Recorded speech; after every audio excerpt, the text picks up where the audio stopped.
College, then moved to the Armory in Horseheads and drew thousands of people. The club sold booth to vendors ranging from big box stores, contractors, banks, insurance companies, home furnishing suppliers, and anyone else that had anything to do with a home. We even sold booths to cell phone operators, or suppliers, which that was a pretty new thing in 1990, and funeral homes. I'm not sure how they get on. I guess we weren't too discriminating. People were willing to come up with the money, we sold them a booth. Permanent home? Almost everyone from the club, as well as Rotary Ann members, Interact students, were involved in this major undertaking. The show often netted well over $20,000 a year for club projects, and it was the first major project that I chaired for the club. Rotarian Bert Ziff would build beautiful dollhouses every year, which we raffled off at the home show, and that always brought in several $1,000s. The 75th anniversary of Elmira Rotary was celebrated in 1991 when Rotary International President Rahandra Sabu attending the event. The major project of the anniversary was All Kids Play Place at Harris Hill, which included specially designed equipment for children, both abled and disabled. The project was the recipient of the Voluntary Service Award from the New York State Recreation and Park Society in 1991. Over 60 Rotarians, families, and friends helped to install the equipment. And here we see a young, handsome Mud Grund and Shelley Herman when they took a break from all their hard work. The grand opening was a very festive event. Rotarians Andy Cesare on the top, and on the bottom, Don Hawks dressed up as clowns for the event, and on either side of Don was Rotarian Roger McCamey and his wife Joyce McCamey. And for all of you who know Don, this was a very appropriate picture.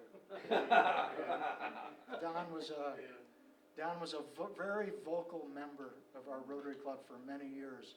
Not ever a meeting could go by without him interrupting with some barb or something. Not that anybody else would ever do that. In 1994, Maria Venita became the first woman president of our Rotary Club. Here she is at the end of her term, passing the gavel on to incoming President Irva Pell. Maria was the first of 11 women that have served our club as presidents over the last 23 years. Obviously, the ruling and having women join this club and all Rotary clubs has had a major positive impact on Rotary, and especially here in Elmira. Shifting a little bit to the international aspect of Rotary, in 2001, I was chosen as team leader for District 7120 for a group study exchange team to Japan. And yes, that is me, second from left in a previous life. We were at Kenrokuen Park in Kanazawa with my team. This really was an amazing opportunity for me. It was truly life-changing. I've been back to Japan many times and visited host families. But also, I think it brought group study exchange to our club. In 2002, we hosted our first group study exchange team from Brazil. And this team, here they're at the Soaring Museum being given a tour by Rotarian Bill Schweitzer. This team was really an amazing group of people, and I think it converted a lot of our members to the joy of hosting.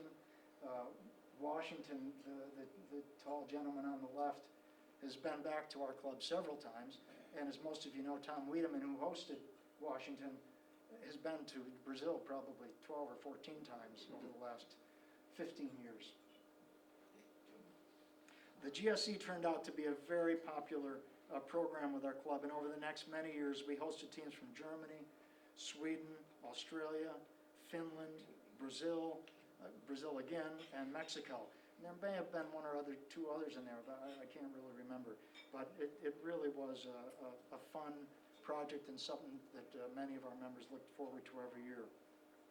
GSE, along with Rotary Youth Exchange, which has always been a major program in Elmira Rotary, has given our members, host families, and schools a chance to interact with the international community and help promote world peace and understanding, a major goal of Rotary International. Preparing and serving meals bi-monthly at the Elmira Community Center has been an ongoing program for the club for many, many years. Thanks to the chairmanship of Carl Schlesinger and partnering with Rotarian Mike Sullivan at Hilltop Inn and regular donations of food from Wegmans, this program has thrived and has helped to serve a local population that might not otherwise have a healthy meal.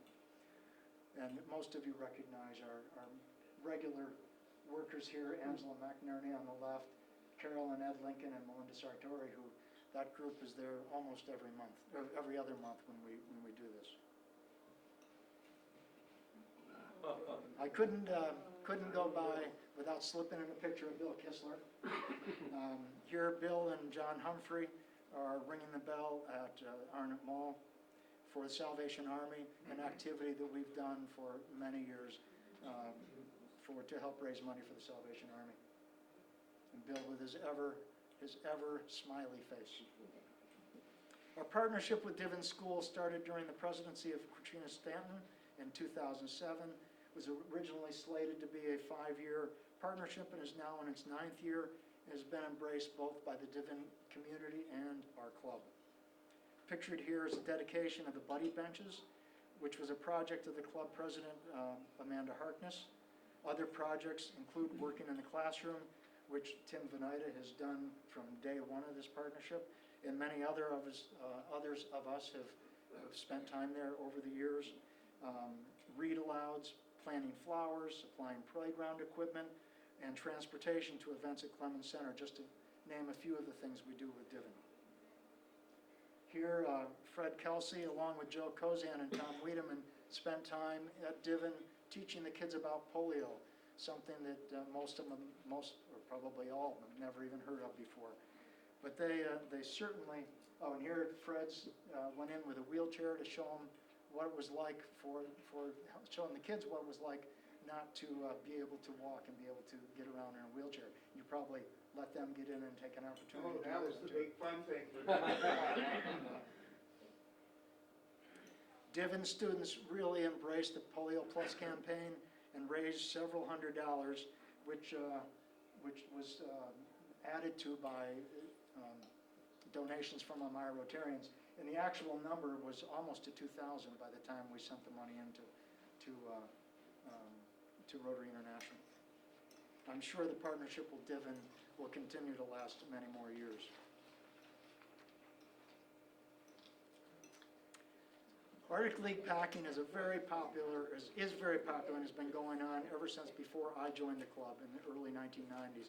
And I thought I would end the presentation with this slide. It's showing the happy crew that just packed hundreds of bags for the children to be delivered on Christmas morning. You know, I think one of the things we don't think about a lot, we think about projects we've done and things we've done to serve the community, but I think it's also the friendships we make within Rotary and the fun time we have together, the fellowship.